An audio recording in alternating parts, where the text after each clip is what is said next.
Welcome to Seek Justice, a podcast that takes a deep dive into the nuances of criminal justice. Good morning, Dennis. Good morning, Eric. Today, we have our first guest on the podcast, Marc Maurer from the Sentencing Project. Welcome, Marc. Hi, it's good to be here. Thanks. So, a couple episodes ago, we talked about this South Carolina study by David Hughes called The Economic Impact of the Sentencing Reform Act initiatives on the South Carolina economy. And we talked about how keeping people out of prison can often result in a huge positive gain that is hard to measure unless you actually go and follow up with people and do that economic math. And I was wondering, Marc, what's your opinion of that study? Does it make sense? And are there any flaws that you see? Yeah. Well, for a start, it's an intriguing study, and I think an important study.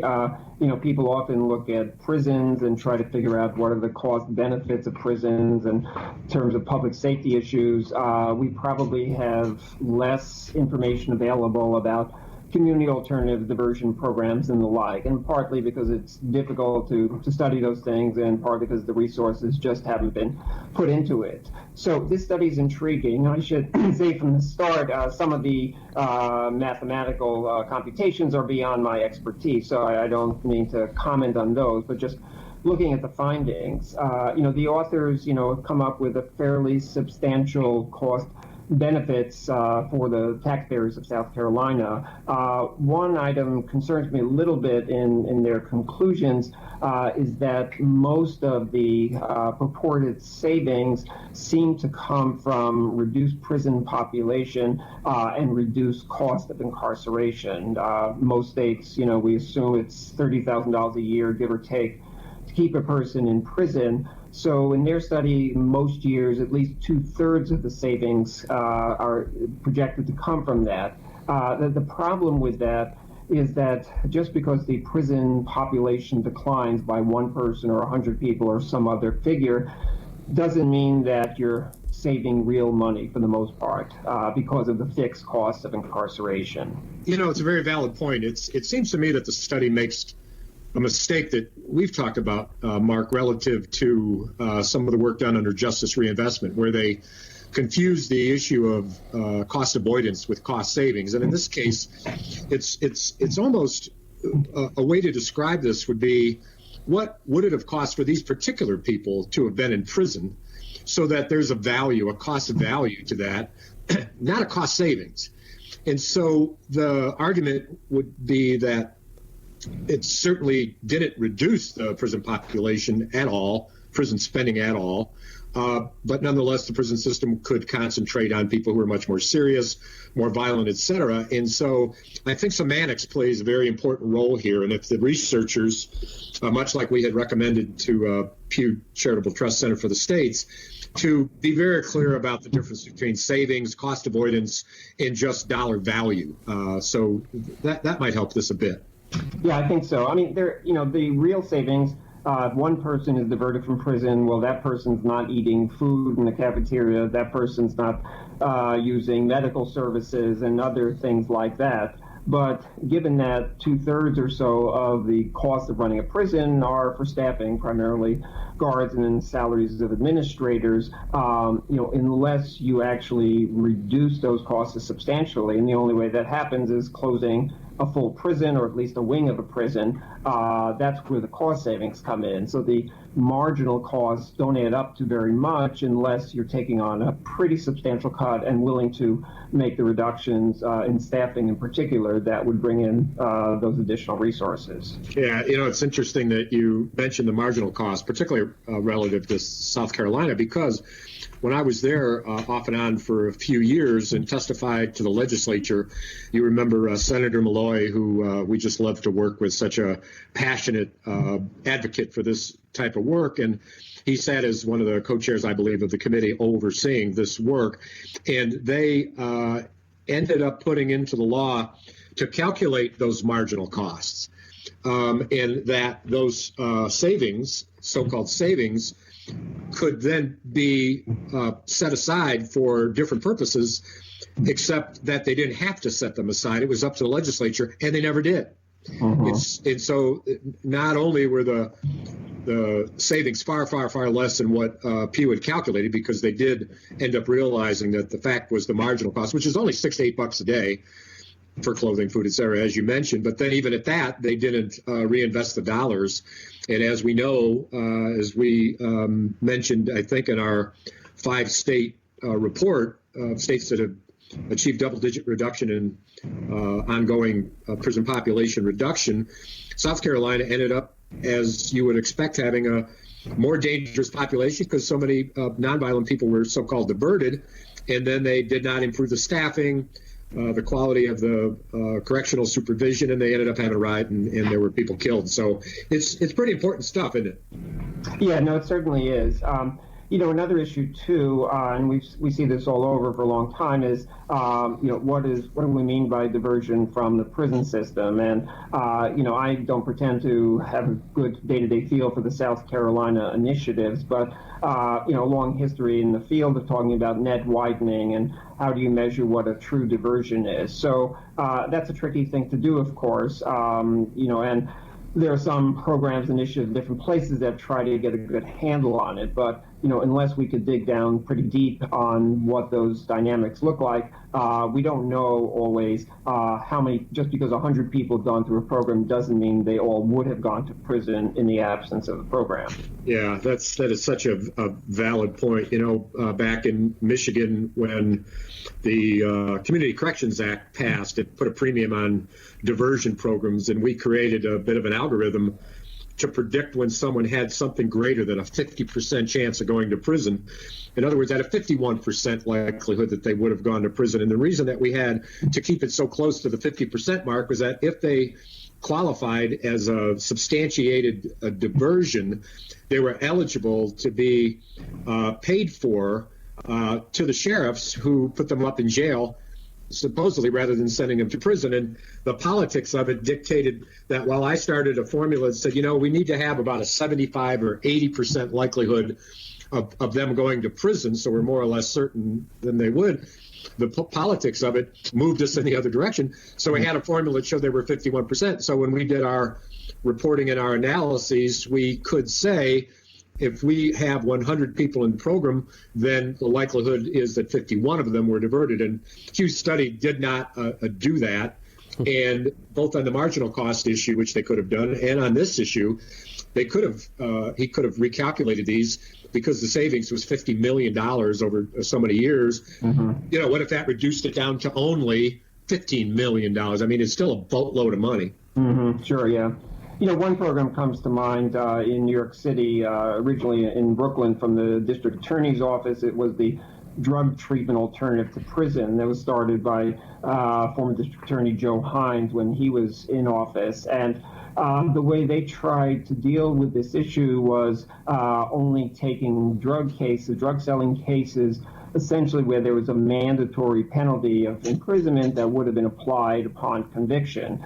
So they used that as their measuring stick, essentially, to identify prison-bound cases. They believed that by offering the alternative to that group of people, they had a fairly high level of confidence this was a true diversion. And that program as well, unlike so many others, was subject to pretty rigorous evaluation. The Vera Institute did a number of evaluations over the years and essentially found, good diversion happening, better outcomes, not perfect, but better outcomes for people going through the program in terms of either reduced drug use and or reduced subsequent arrests and convictions too. So there are ways of getting at these issues, but it does take some real focused attention. Well, it's great you mentioned that because that program began experimenting back when I worked for the Office of Community Corrections in Michigan. We were just starting to tackle this issue, and I was so taken by the Vera Institute of Justice's influence on an interaction with Prosecutor Hines,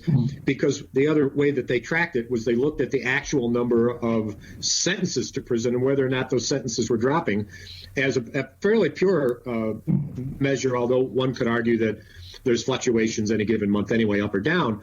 But what they did in their process evaluation, which I'm not sure was published and is so long ago, I know that I had these notes, was that they kept tightening up the criteria until they started to see those actual prison sentences go down. And it was a fascinating interaction, which we often don't see, between the science of doing the work and the practice of doing the work, and these difficult to control issues where a prosecutor in charge of charging cannot control a judge who's in charge of sentencing, and there's an awful lot of variables, but because of their dedication to the science of it in a practical way, they ended up eventually getting the impact that they wanted, and it stands as one of the benchmarks, I think, in the history of reform that responded to, you recall, Alan Harlan and Kay Harris's early article, The Unmet Promise of Alternatives to Incarceration, where they laid this stuff out there so very clearly. And it was clear that certainly Vera and Hines, for that matter, took that into heart. So exactly. It can be done. These things can be improved. It can be. And they're also, if we look at the range of alternatives, probably drug court is most prominent these days, and some 3,000 drug courts of one form or another around the country. Research by academics like Peter Reuter at University of Maryland, who studied these issues for a long time. He, unfortunately, is very skeptical that most drug courts are truly diverting people from incarceration, and primarily because of the criteria for admission into the drug court. So, in some drug courts, marijuana arrests qualify for admission, or they're limited to first-time drug arrests. And these are well-intended programs, well-intended judges and practitioners who believe that treatment is a better option than incarceration. But if you look at the cases, if you look at traditional patterns of sentencing in these jurisdictions, in too many cases, these are not people who would otherwise go to prison. So we could debate whether the treatment is a worthwhile thing to do, but we shouldn't pretend that it's reducing prison populations in those programs. Yeah, and you hear the argument in the communities, and the judges, of course, are rather difficult to disagree with when you're in front of them and they're in their full wardrobe, on the bench, and say, well, they might not have gone to prison this time, but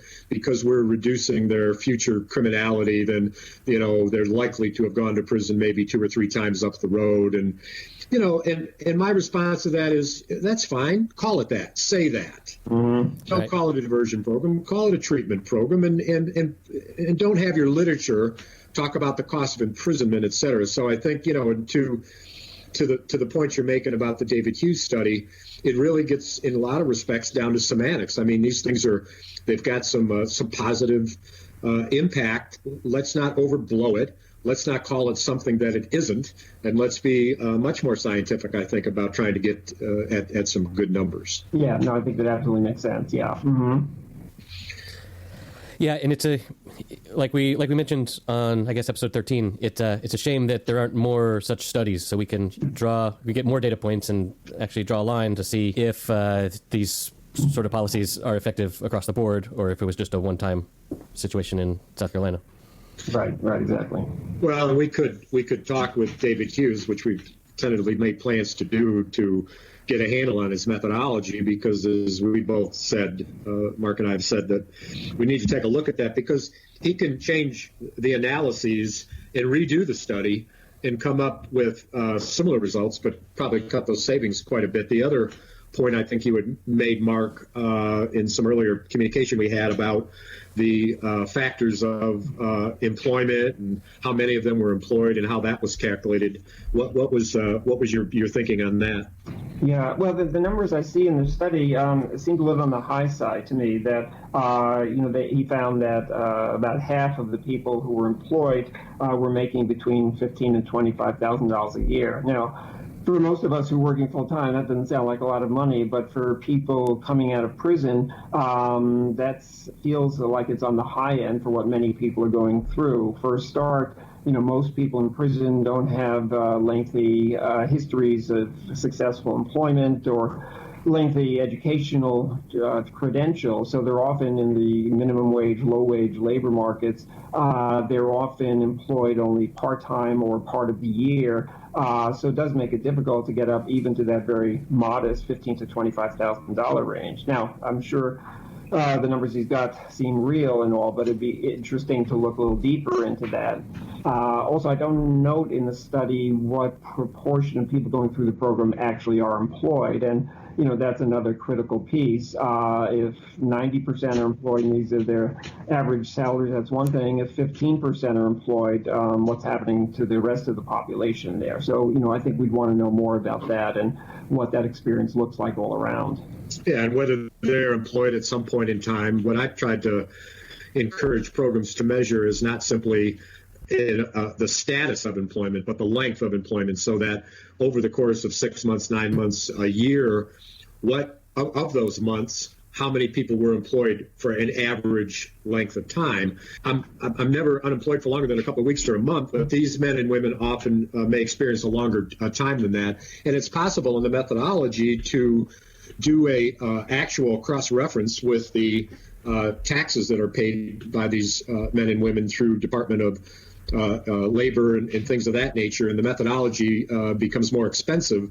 But my guess would be Hughes was probably estimating it, which is a reasonable way to go if you're just trying to do those estimates. But again, you've got to be clearer, I think, about what it is and what it ain't. But certainly the issue of cost of incarceration has been in your mind, as you've written some of the most fascinating books of our time, I think, largely focusing on racial disparity. And I know you've thought a lot about this. Marc, you've written a bunch of books about racial disparity, and we've talked about it on that topic on several of our episodes so far. What does the future look like? Are we getting better at that, or is it staying the same, or getting worse, or does it depend on the state? Yeah, well, it's it's a long history we're looking at, and the impact is still with us today. It takes different forms in different places. For start, we're starting to see some reductions in prison populations in the last 8 or 9 years. These are relatively modest across the country in most states, although a handful of states have reduced their prison population by 25, 30, or even 35%. As states are trying to reduce these numbers, we think it's very important they also look at the racial disparities in incarceration and make concerted efforts to try to reduce those disparities as well. And what we've seen so far is that there's not much progress in that regard. Now, it's a mixed message in many ways. If you take a state like Connecticut or New Jersey, which have reduced their numbers overall by 30% or a little more, that's very encouraging. So it means that there's far fewer whites, blacks, Latinos, and other racial and ethnic groups that are incarcerated. And I think that's a benefit for themselves and their communities. At the same time, disparities, black-white incarceration, anywhere from 5 to 1 to 12 to 1, depending on the state, still persists. So, we need to break down what's going on there, what's driving these numbers, why has it been so difficult to try to reduce it. The good news is I think there is more focused attention on these issues now. Some of this comes about from concerned legislators and corrections officials. Some of it is from the ground up, from the Black Lives Matter movement and similar groups around the country. So there's trying to be some attention to this, but we're not seeing dramatic results in very many jurisdictions so far. You did spearhead, I know, in several states, a requirement that the legislature would not only perhaps indicate the projected cost impact of new laws that they just love to pass by the score, but also the impact on racial disparity. How much luck did you have in some places getting that particular piece of legislative analysis required in bill analyses? Yeah, well, it's been encouraging in many respects. The first state to pass such a policy, a racial impact statement, was Iowa in 2008, and Connecticut followed that same year. Since then, Oregon has passed policy, New Jersey just 2 years ago. Minnesota didn't do it legislatively, but does it through their Sentencing Guidelines Commission. And just this year, in Florida, a proposal through the legislature has been adopted to make this happen as well. This is encouraging that there is this expressed concern. We just want to be clear about its limitations. This is not a look back at all these sentencing laws on the books or incarceration patterns that exist, things like that. It's prospective only, and that's nothing. That's something to be proud of, but it's only for new legislation. And the idea is just as we do environmental impacts studies when we're building dams and doing other work projects to try to anticipate any unlikely or unknown impacts on wildlife and such. Here, too, you may have a well-intended sensing policy, but it can be demonstrated to produce very disparate racial effects. So it gives legislators an opportunity to try to address the public safety issue without exacerbating the problem of racial disparity. And I think that's a good first step in this process. Yeah, it's extraordinarily positive, I think. Before we switch to your latest book, The Meaning of Life, one other comment, a question really, for you to respond to. We, in a couple of episodes, as Eric discussed, we often look at how to fix stuff and look at the science of implementation, which is often the place where things fall apart. You might have a well-meaning law, you might have a well-meaning corrections director, well-meaning governor, and they may change policy, but it's implemented so poorly that it doesn't have the intended impact. And one topic we discussed relative to racial disparity was the manuscript that the Sentencing Project produced some years ago that I helped with, and Jerry McElroy and a couple of others, on how to reduce racial disparity in the criminal justice system. And I always found it to be one of the most helpful practical guides on how a system can not only measure the degree of impact of racial disparity at each point in the system, but what they can do by way of policy and procedure to reverse it. And I don't recall any jurisdiction, and maybe there are some, who took advantage of that, even though we offered, and I continue to mention it, as you know, technical assistance to implement a work group to look at those guidelines that we published and to actually try to reduce the disparity.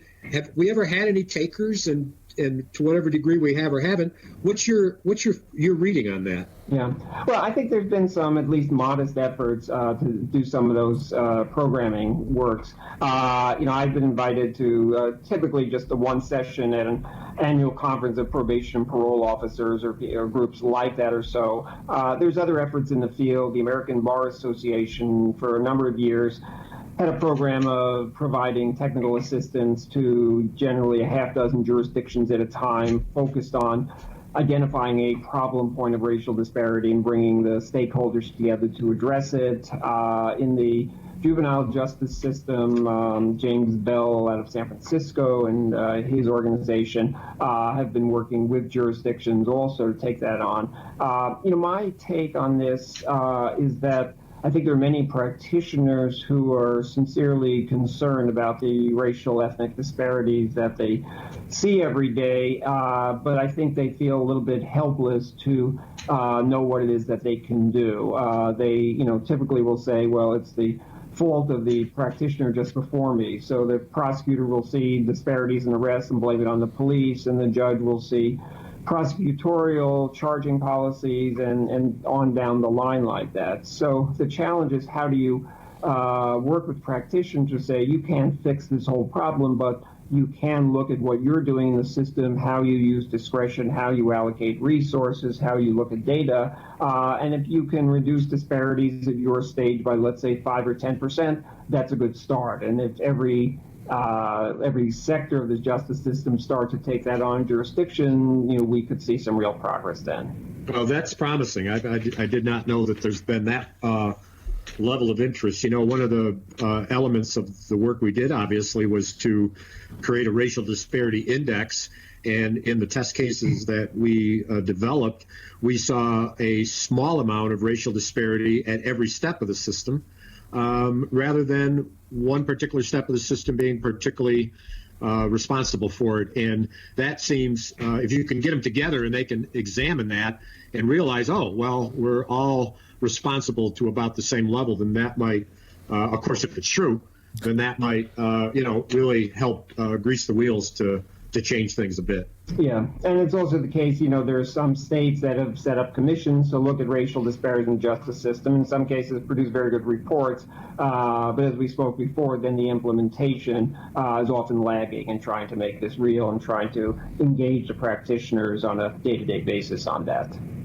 Yeah. So let's switch a bit and talk about your latest book, the meaning of life.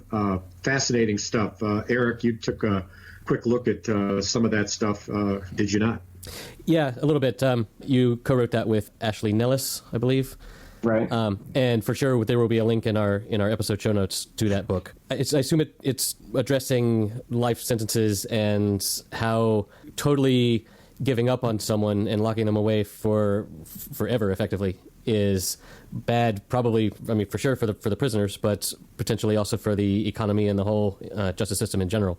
Yeah. Well, the argument make is on several layers, but for a start, we have momentum now to challenge and end mass incarceration. It's growing, it's bipartisan. All that is very encouraging. Much of the attention, though, is still focused on lower level offenses and criminal history. So there's lots of interest in diverting people convicted of low-level drug sales or possession out of the system, and that's fine and all that. That's not going to end mass incarceration in itself, because if we look around the prison system broadly, about half the people currently in prison are serving time for a violent offense, serious violent offense in most cases. Now, knowing that, that's not the end of the story, but because if they're going to be incarcerated, there's still a question of for how long should they be in prison and what are the purposes of long-term incarceration. So today, 1 of every 7 people in prison is serving some type of life sentence. So that's why 200,000 people. To put some perspective on that, there are more people serving life now than the entire prison population back in 1970. That's the scale of what we look at. There are many reasons why it's ineffective. One of the most substantial ones is what we've known in criminology for a very long time, that crime is a young man's game and increasingly a young woman's game, that young males between the ages of 15 to 24 in particular have a much higher risk of involvement in crime. That risk rises pretty quickly in the late teen years, early 20s, but it also starts to decline pretty rapidly by the late 20s and 30s. So we take someone convicted of an armed robbery at the age of 25, and if he gets a life sentence, by the time he's 35, 40, 45, in most cases is much less of a public safety risk than that 25-year-old was. He matures while he's in prison, just like all 25-year-olds mature. Mm-hmm. So we then get diminishing returns for public safety as each succeeding year in prison provides less incapacitating effect, and it comes at greater and greater cost because of aging in prison and the healthcare costs that come along with that. So it's both on a human term, in terms of human potential to change, but also in terms of public safety resources, it's very counterproductive at the scale at which we're doing it today in the United States. Mark, your book tour took you to Louisiana. I believe that you visited Angola prison when you were there, which of course has got a very large lifer population. And I wanted to ask you, the state of Louisiana is one of the few states, and maybe you know more about this, that don't require a unanimous decision by a jury of 12 to convict for life. They only require 10. Do you see that other places? Did you look into that at all when you were in Louisiana? Yeah. Well, to be fair, that finally was just changed in a ballot initiative last November, but it's been the case for forever, basically. I believe Oregon is the only other state that has maintained a requirement like that. And there are some truly very disturbing cases in Louisiana where you have an African-American man on trial for murder that's going to lead to a sentence of life without parole. And the jury came back 10-2. 10 white jurors voted to convict, the 2 African-American jurors voted to acquit. So whether or not this was racially intended, and I believe it was, given the history of this policy, it's one very substantial way in which the system, in very conscious ways, I think, has really served to increase the numbers of African-American prisoners, and in this case, serving life without parole in Louisiana.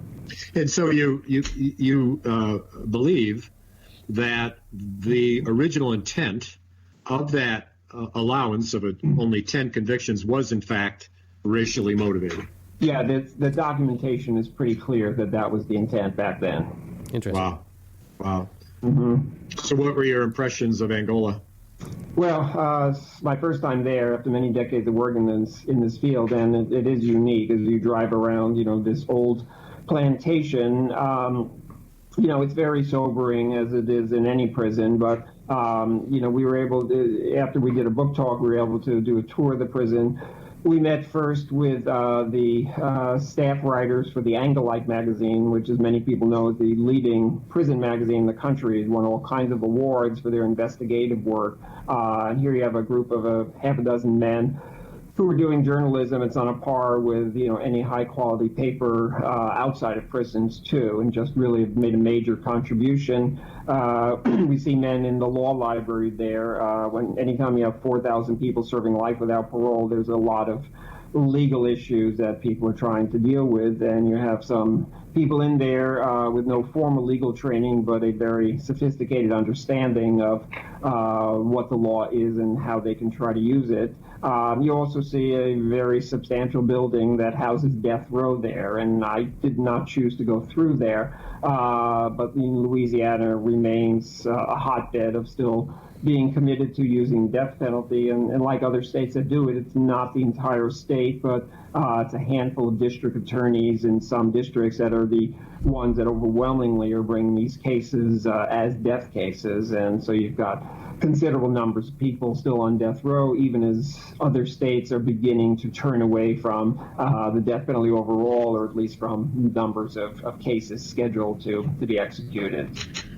Marc, when you were researching and then writing your book, you had a chance to talk with lifers, and they may have committed their crime when they were quite young. They may have been in prison for some 20 or 30 years by the time that you got to talk with them. And this issue of remorse is often one that's discussed, particularly in light of the adamance of many victims that the perpetrator of the murder of their loved one be incarcerated for the rest of his or her life, if not put to death. How do you square that, knowing and learning from the prisoner's perspective, but then also understanding, the horror and tragedy of losing a loved one and their conviction that folks need to be in for the rest of their life? How do you handle that? Yeah, well, it's terrible, of course, and there's nothing we can do to bring back the person who was killed and to their loved ones who are left behind. So we need a much more robust system of compassion and support to victims than we have in any jurisdiction right now. I think, though, we've confused recognition of the victims and their suffering with the degree of punishment that's necessary or appropriate. If we look at comparable nations, other industrialized countries, Western Europe, Canada, people are killed in those countries. People are victims of armed robbery in those countries, too. I think a system of justice, a sentencing system, needs to be calibrated so that clearly murder will be punished more severely than robbery, which in turn will be punished more severely than car theft. So you want it to be proportional so society recognizes the gravity of the crime, but it doesn't mean that you need to have the death penalty and life without parole at the top of that scale. It just means that they should be punished or responded to more so than lesser crimes. So in many other democratic nations, it's very unusual, either in law or in practice, to have a sentence of more than 20 years in prison. So they're saying essentially this is a very serious crime. It's deserving of the highest form of punishment, incarceration, and so on from there. So I think there are different ways to structure these systems. We, for many political and other reasons, have come to say, it has to be the most extreme penalties we're capable of seeing, even as the death penalty in particular is, been gone from many democratic nations for 50 years or more, and the United States lags behind in all those categories. So your logic, your sentiment, and your compassion is clear, which matters not a damn when it comes to the politics of the situation. And you and I have had many long, thankfully unrecorded conversations about politics. But when you're considering the people that are running for office, and in the current presidential race, for example, we have Kamala Harris, a former prosecutor, Cory Booker, also quite justice involved over the years. How do you think we can educate people that are running for office about this, and what is your level of hope that we might be on the cusp of perhaps getting some people elected who are much more thoughtful and realistic about this issue? Well, we're in an interesting moment right now. Dennis, you and I have been doing this stuff for decades and all, and, it's been a political hot potato for most of that time. And in far too many cases, both Democratic and Republican leaders have been united in proposing tough on crime policies. And really, in recent years, there's increasing coalition building, liberals and conservatives alike, talking about the need for reentry programming, talking about mass incarceration, the need to reduce prison populations. At the federal level, Congress passed the First Step Act last year. It's a very modest shift in providing additional programming in federal prisons and scaling back some of the harsh sentencing policies. So it's modest, but it will make a difference, and it was bipartisan. In the current, presidential campaign, this is really the first time that we've seen not only one, but a number of candidates essentially competing with each other to see how much they can take on the problem of mass incarceration. And again, both Democrats and Republicans in prior campaigns made it clear they supported the death penalty. They supported harsh prison time for what they considered the most serious offenses. And now we've got half a dozen candidates who are proposing a variety of criminal justice reforms, making a priority. Just this week, Senator Booker announced essentially a second look policy reform that he would promote, whereby anybody serving more than 10 years in federal prison could petition for review of their case after 10 years, essentially to make the argument that they had transformed since their conviction, they were good candidates for release, and try to make their case to alleviate these decades-long prison terms. So we're at a moment when the conversation is shifting, and I think it's done that way because we've helped to create a political environment, all of us, that makes it more comfortable for political leaders to recognize they can do the right thing, but also get reelected while they do that too. Yeah, that's great to hear, and I'm becoming more familiar with the candidates' positions. You recall, the Clintons, who President Clinton was so responsible for much of the escalation of the prison populations when he ran for president and tried to out-conservative his opponent and move the entire country into a direction which skyrocketed the prison population. We see in the political spectrum that Hillary Clinton changed her mind and recanted that. I thought that was quite the moment. Your thought on that?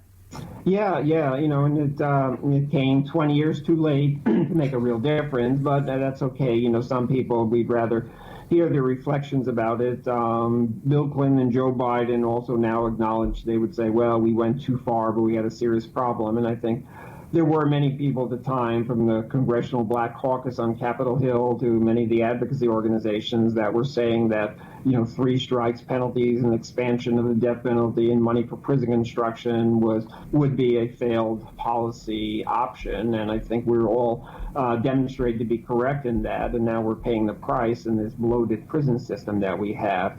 So, yes, it was too late in coming for some. But again, the good news is that the environment is now changed, and the challenge is to keep pushing so that whatever reforms can be produced are as broad as possible and actually make some significant inroads in all the states. Well, you mentioned one way for listeners, or anyone for that matter, to get involved through these various coalitions that are forming, often bipartisan advocates. Do any of them stand out that we would want to link to in our show notes? Can you talk a little bit about those that were more impressive, perhaps? Yeah, well, nationally, the ACLU has made a major commitment to ending mass incarceration through its Smart Justice campaign, and their affiliates in almost all of their states are engaged in one form or another with trying to move these issues ahead, reduce the prison population. Very intriguing development. The organization called Just Leadership USA, which was started just about a half dozen years ago, basically working with formerly incarcerated activists and doing leadership training with them to put them in positions of influence too. So there's a variety of ways that the organizations are approaching this. Yeah, I like what the ACLU has done. They I think I'd like to see them become a little bit more aware of other efforts that are on the ground in states and to be more collaborative with those places that are on the ground. But I think as a national movement, they certainly are well-funded, and increasingly so. I guess the Trump years have been very bad for the country, but very good for the ACLU's pocketbook. I know that I saw some reports. They are a remarkable advocacy group with some incredibly intelligent and passionate people. So we'll create some linkages there. Any state groups jump out at you, Mark? Any particular states? Well, we've been working very much so on the life imprisonment issues, and there's a number of organizations that are trying to work for real change. California has a number there. There's one group called Drop LWOP, or Drop Life Without Parole, and really making the argument there that life without parole is just cruel and unusual punishment, essentially. And they and other advocates in California have been successful this year in scaling back the felony murder rule. Many people may be aware of this, but essentially the classic case is two people decide they're going to go rob a drugstore. One of them is the getaway driver in the car. The other one goes into the drugstore. Things get out of hand. He's got a gun and ends up killing the drugstore owner in the robbery. The police apprehend them, and the two of them are charged with murder, both the triggerman who did the killing and the getaway driver, on the legal principle that he was involved in a felony that led to a murder. If you stop people on the street and ask them, do you think we should punish these people exactly the same for their culpability in the crime, very few people would say that they're exactly the same. So in California, the reform now is that in order to be charged with felony murder, the prosecution has to be able to demonstrate intent to kill in a situation like this, not just bad luck by being the getaway driver in the robbery. States like Pennsylvania are trying to push forward second look provisions. State Senator Street is leading the effort there, and the idea is after a number of years of incarceration on a life sentence, you could go before a review board, have your case reviewed, and see if 20 years in prison has made you a different person than the person who was sentenced on that day in the courtroom. So a very broad coalition there as well, a number of other states too. Well, your work in this area is just remarkable and so very, very excellent. How can folks support the work at the Sentencing Project?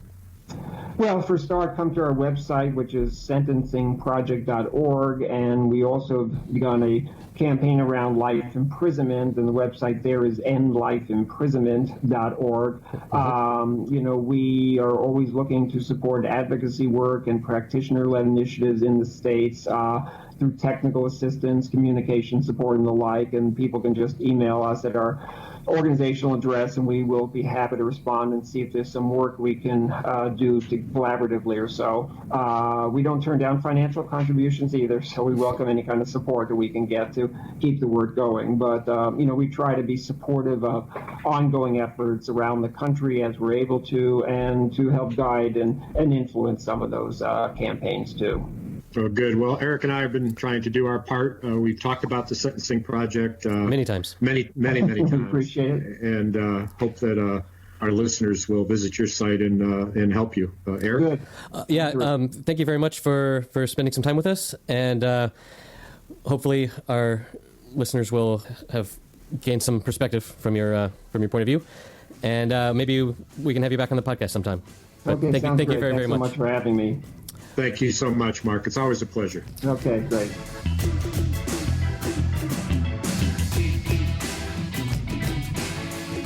Thank you for listening.